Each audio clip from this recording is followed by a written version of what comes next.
আসসালামু আলাইকুম রহমতুল্লাহি বারকাতু। আলহামদুলিল্লাহি রব্বিল আলামিন। আসসালাতু আসসালামু আলাইকা আলা সাইয়্যিদিল মুরসালিন ওয়া আলিহি ওয়া সাহবিহি আজমাইন। বিসমিল্লাহির রহমানির রহিম। 40 হাদিস মুখস্থ করার ফজিলত কেউ যদি জানতো, জীবন দিয়ে হলো চেষ্টা করে তার ফজিলত উপর আমল করত এবং নিজে শিখত। আসুন আমরা 40 হাদিস মুখস্থ করার ফজিলত কি জানবো এবং শিখব, এর উপর আমল করব। নিজে যা জানি অপর ভাইকে তা জানিয়ে দেব। হাদিসে পাকে আসছে, আল্লাহ তাআলা কিয়ামতের দিন তাকে ফকিহ ও আলিম হিসেবে উঠাবেন। রাসূলুল্লাহ সাল্লাল্লাহু আলাইহি সাল্লাম তার জন্য সুপারিশকারী ও সাক্ষ্যদাতা হবেন। বাইহাকি শরীফ। সে জান্নাতে রাসূলুল্লাহ সাল্লাল্লাহু আলাইহি সাল্লাম এর বন্ধু হবে। কানজুল উম্মাল। আল্লাহ তাআলা তাকে ক্ষমা করে দিবেন এবং তাকে আবাদান ও আসকালানে শহীদগণের সওয়াব দান করবেন। কানজুল উম্মাল। কিয়ামতের দিন তাকে উপস্থিত করে বলা হবে, তুমি যাকে ইচ্ছা সুপারিশ করো। জামিউল বায়ানিল ইলমি ও ফাদলিহি। 6 নম্বর, তাকে আলিমগণের দলে লিপিবদ্ধ করা হবে এবং শহীদগণের দলের মাঝে তাকে হাসর করানো হবে। কানজুল উম্মাল। 7 নম্বর, তাকে বলা হবে, তুমি জান্নাতের যে দরজা দিয়ে ইচ্ছা প্রবেশ করো। আবু নুয়াইম শরীফ। তাই আসুন আমরা 40 হাদিস মুখস্থ করি, এর উপর আমল করি। নিয়ত করি শুরু থেকে শেষ পর্যন্ত দেখব, দুনিয়া আখিরাতে কামিয়াব হব। আসুন দেখতে থাকি। হযরত আব্দুল্লাহ ইবনু আমর রাদিয়াল্লাহু তাআলা আনহু হতে বর্ণিত, তিনি বলেন, রাসূলুল্লাহ সাল্লাল্লাহু আলাইহি সাল্লাম বলেছেন, তোমরা আমার হতে একটি আয়াত হলেও প্রচার করো। বুখারী শরীফ। হযরত আবু হুরায়রা রাদিয়াল্লাহু তাআলা আনহু হতে বর্ণিত, তিনি বলেন, রাসূলুল্লাহ সাল্লাল্লাহু আলাইহি সাল্লাম বলেছেন, কবরের অধিকাংশ আযাব প্রস্রাবের কারণে হবে। অর্থাৎ যারা প্রস্রাব করে পাক পবিত্র না হয় তাদের উদ্দেশ্য করে বলা হয়েছে। তাই আসুন আমরা প্রস্রাব করে সঠিকভাবে ঢিলাকুলুক ব্যবহার করি, পবিত্রতা থাকি। ইবনু মাজা শরীফ। হযরত ইবনু ওমর রাদিয়াল্লাহু তাআলা আনহু ও হযরত আবু হুরায়রা রাদিয়াল্লাহু তাআলা আনহু হতে বর্ণিত, ওনারা বলেন, রাসূলুল্লাহ সাল্লাল্লাহু আলাইহি সাল্লাম বলেছেন, তোমরা আমার প্রতি দুরূদ শরীফ পাঠ করো, তাহলে আল্লাহ তাআলা তোমাদের প্রতি দুরূদ শরীফ পাঠ করবেন। এতে দিয়ে বোঝানো হয়েছে রহমত বরকত দান করবেন। তাই আসুন আমরা বেশি বেশি দুরূদ শরীফ পাঠ করি, আল্লাহ তাআলার রহমতে ভরপুর থাকি। হাদিস ইবনু আদি। হযরত ইমরান ইবনু হুসাইন রাদিয়াল্লাহু তাআলা আনহু হতে বর্ণিত, তিনি বলেছেন, রাসূলুল্লাহ সাল্লাল্লাহু আলাইহি সাল্লাম বলেছেন, লজ্জাশীলতার সবই উত্তম। হাদিস আহমদ। হযরতে আবু হুরায়রা রাদিয়াল্লাহু তাআলা আনহু হতে বর্ণিত, তিনি বলেন, রাসূলুল্লাহ সাল্লাল্লাহু আলাইহি সাল্লাম বলেছেন, মানুষের সাথে কোমল আচরণ করা দান করার মতো।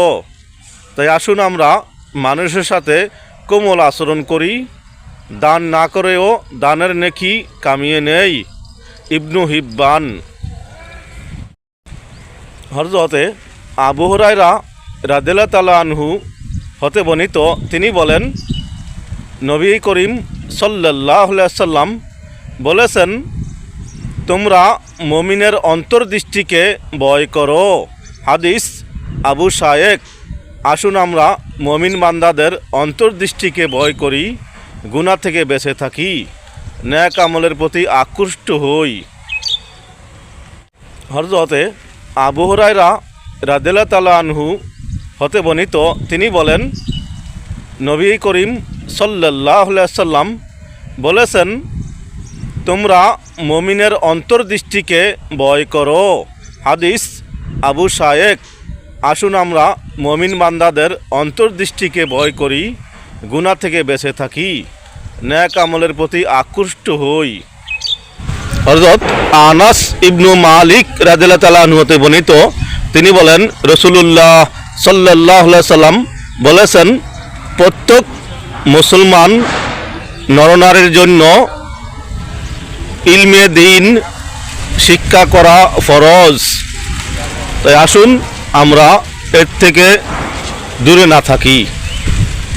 ইবনু মাজা শরীফ, হযরত আব্দুল্লাহ ইবনু আমর রাদিয়াল্লাহু তাআলা আনহু হতে বর্ণিত, তিনি বলেন রাসূলুল্লাহ সাল্লাল্লাহু আলাইহি সাল্লাম বলেছেন, ঘুষ দাতা ঘুষ গ্রহণকারী উভয় অভিশপ্ত।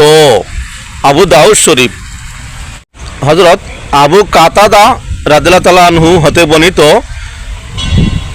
রাসূল পাক সাল্লাল্লাহু আলাইহি সাল্লাম বলেছেন, যে আমাকে দেখলো সে সঠিকই আমাকে দেখলো, কেননা শয়তান আমার রূপ ধারণ করতে পারে না।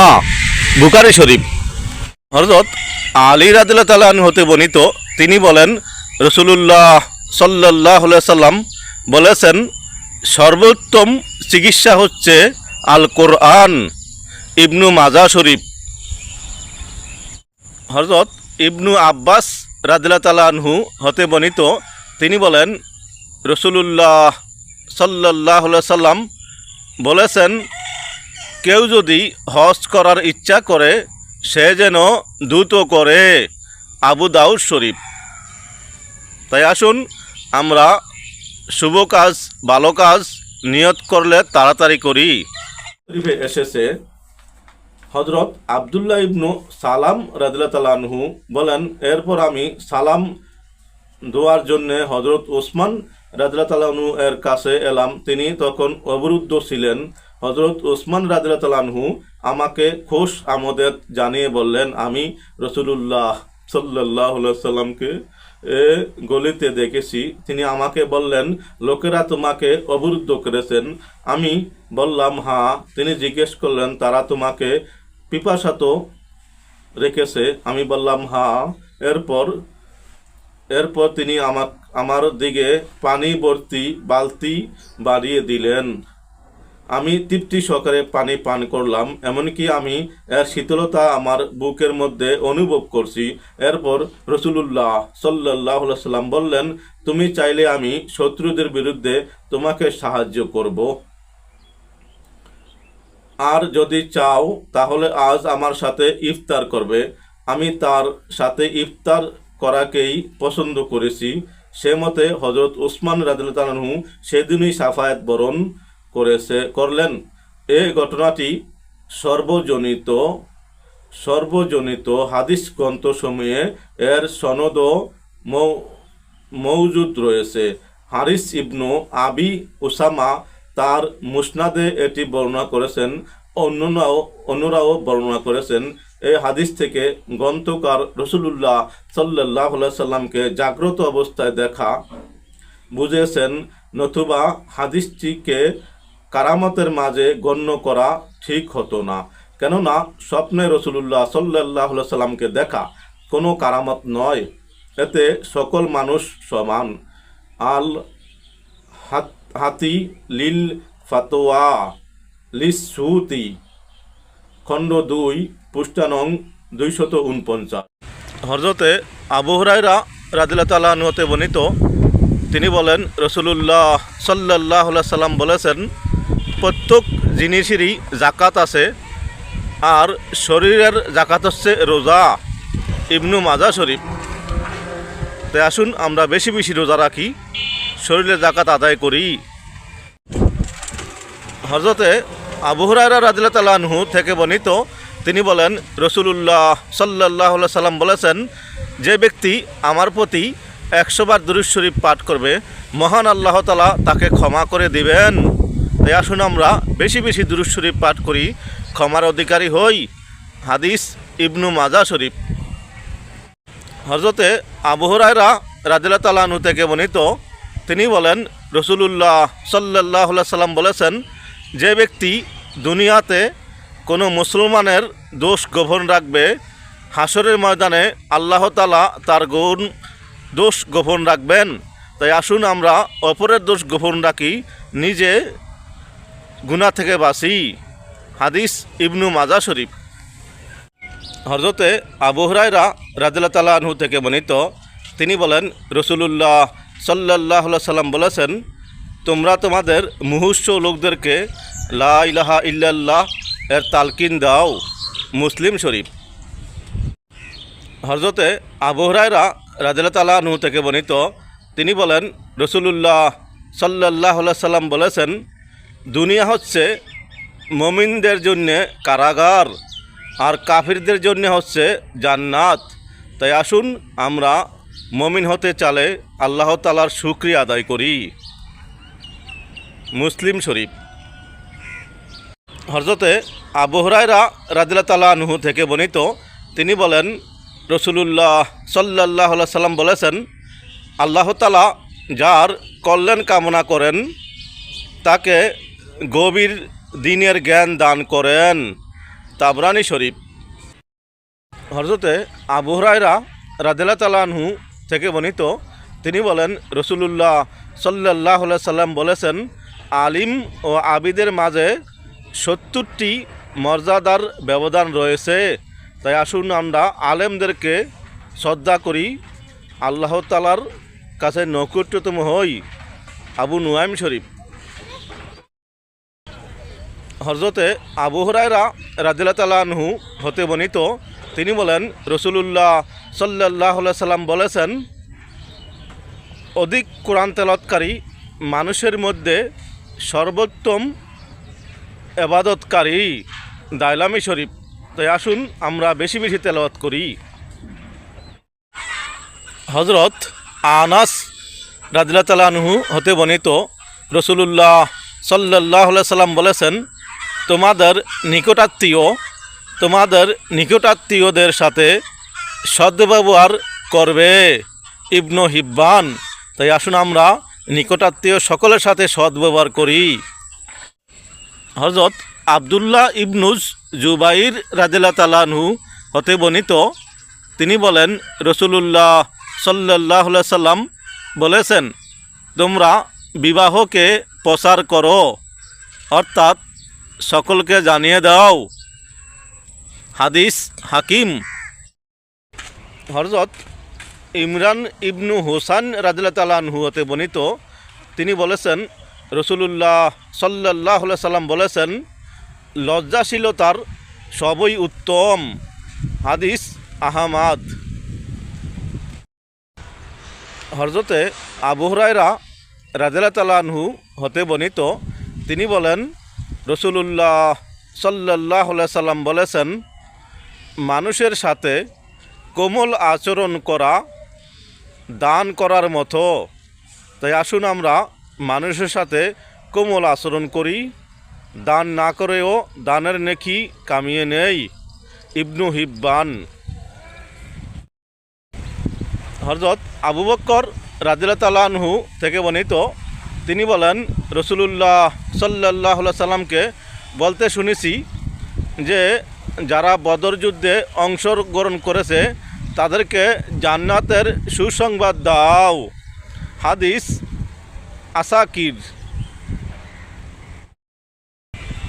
হযরত আবু বকর সিদ্দিক রাদিয়াল্লাহু তাআলা আনহু থেকে বর্ণিত, তিনি বলেন আমি রাসূলুল্লাহ সাল্লাল্লাহু আলাইহি সাল্লামকে বলতে শুনেছি যারা বদর যুদ্ধে অংশগ্রহণ করেছে তাদেরকে জান্নাতের সুসংবাদ দাও। হাদিস ইবনু আসাকির। হযরত আবু হুরায়রা রাদিয়াল্লাহু তাআলা আনহু থেকে বর্ণিত, তিনি বলেন রাসূলুল্লাহ সাল্লাল্লাহু আলাইহি সাল্লাম বলেছেন, নিশ্চয়ই প্রতিটি জিনিসের সাথে সম্পর্ক রয়েছে, আর আল্লাহর সম্পর্ক হচ্ছে কুল হুয়াল্লাহু আহাদ, অর্থাৎ সূরা ইখলাসের সাথে। তাবরানী শরীফ। তাই আসুন আমরা সূরা ইখলাস বেশি বেশি পাঠ করি। হযরতে আবু হুরায়রা রাদিয়াল্লাহু তাআলা আনহু থেকে বর্ণিত, তিনি বলেন রাসূলুল্লাহ সাল্লাল্লাহু আলাইহি সাল্লাম বলেছেন, যে ব্যক্তি আল্লাহর জিকির বেশি বেশি করে সে ব্যক্তি নিফাক ও কটুবতকা থেকে মুক্ত থাকবে। তাবরানী শরীফ। তাই আসুন আমরা আল্লাহর জিকির বেশি বেশি করি, দুনিয়া আখিরাতে কামিয়াব হই। হযরত আবু হুরায়রা রাদিয়াল্লাহু তাআলা আনহু থেকে বর্ণিত, তিনি বলেন রাসূলুল্লাহ সাল্লাল্লাহু আলাইহি সাল্লাম বলেছেন, যে ব্যক্তি রাতে 10খানা আয়াত তেলাওয়াত করবে, আল্লাহ তাআলা ওই ব্যক্তিকে গাফিল ও অমনোযোগীদের থেকে অন্তর্ভুক্ত করবেন না। হাদিস বাইহাকি শরীফ। তাই আসুন আমরা রাতে বেশি বেশি কোরআন তেলাওয়াত করি, তারপরে ঘুমে যাই। হযরত আবু হুরায়রা রাদিয়াল্লাহু তাআলা আনহু থেকে বর্ণিত, তিনি বলেন রাসূলুল্লাহ সাল্লাল্লাহু আলাইহি সাল্লাম বলেছেন, জিকির করা দান করার চেয়ে উত্তম, জিকির করা রোজা রাখার চেয়ে উত্তম। তাই আসুন আমরা বেশি বেশি জিকির করি, দুনিয়া আখিরাতে কামিয়াব হই। হাদিস আবু শায়েক। হযরত আইস ইবনু আমর আল মুজানি রাদিয়াল্লাহু তাআলা আনহু হতে বর্ণিত, তিনি বলেন নবী করিম সাল্লাল্লাহু আলাইহি সাল্লাম বলেছেন, ইসলাম বিজয়ী, পরাজিত নয়। হাদিস দারুকুতনি। হাদিসে পাকে আছে, যে ব্যক্তি সকাল সন্ধ্যা এই দোয়াটি 3 বার পাঠ করবে, আল্লাহ তাআলা ওই ব্যক্তিকে সারাদিন হেফাজত করবেন এবং সকল প্রকার অনিষ্ট থেকে তাকে হেফাজত করবেন। হাদিস সুনানে আবু দাউদ, হাদিস নং 5088। আমলটি হচ্ছে বিসমিল্লাহিল্লাযী লা ইয়াদুররু মা আসমী শাইউন ফিল আরদি ওয়ালা ফিস সামাই ওয়া হুয়াস সামিউল আলিম। বিসমিল্লাহিল্লাযী লা ইয়াদুররু মা আসমী শাইউন ফিল আরদি ওয়ালা ফিস সামাই ওয়া হুয়াস সামিউল আলিম। তাই আসুন আমরা এই আমলটি বেশি বেশি পাঠ করি এবং সারাদিন আল্লাহর রহমতের ভিতরে থাকি। আমরা আজ দুনিয়াতে অনেক পেরেশান, তাই না? কেন পেরেশানি? আমার বলে আমি দোষী। তাই আসুন হাদিস কোরআন মানি, দুনিয়া আখিরাতে কামিয়াব হই। হাদিসে পাকে আসছে, কেউ যদি সকাল সন্ধ্যা এই দোয়াটি পাঠ করেন, মহান আল্লাহ তাআলা তার সকল পেরেশানি দূর করে দেবেন। দোয়াটি হচ্ছে হাসবি আল্লাহু লা ইলাহা ইল্লাহু আলাইহি তাওয়াক্কালতু ওয়া হুয়া রব্বুল আরশিল আযীম। সূরা তাওবার 129 নং আয়াতের কিছু একটা অংশ।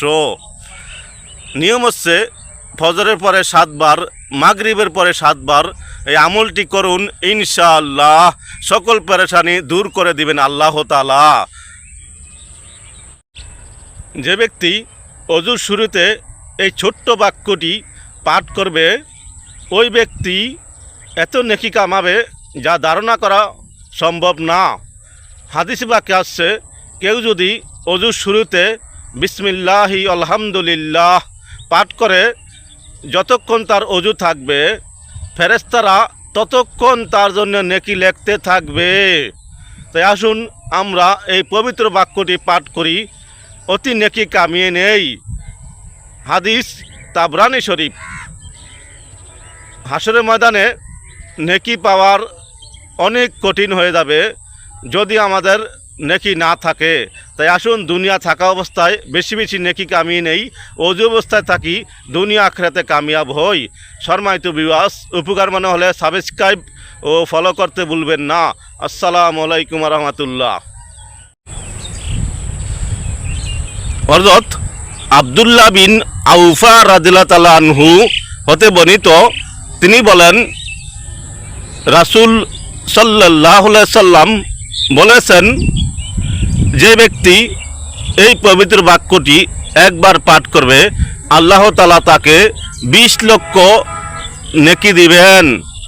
হাদিস মাজমাউন জাওয়ায়েদ, হাদিস নং 16827। পবিত্র আমলটি হচ্ছে লা ইলাহা ইল্লাল্লাহু ওয়াহদাহু লা শারিকা লাহু আহাদান সামাদান লাম ইয়ালিদ ওয়া লাম ইউলাদ ওয়া লাম ইয়াকুল লাহু কুফুয়ান আহাদ। হাসরের ময়দানে কোনো টাকার লেনদেন হবে না, একটি নেকির মূল্যায়ন হবে অতি বেশি। আসসালামু আলাইকুম ওয়া রাহমাতুল্লাহ।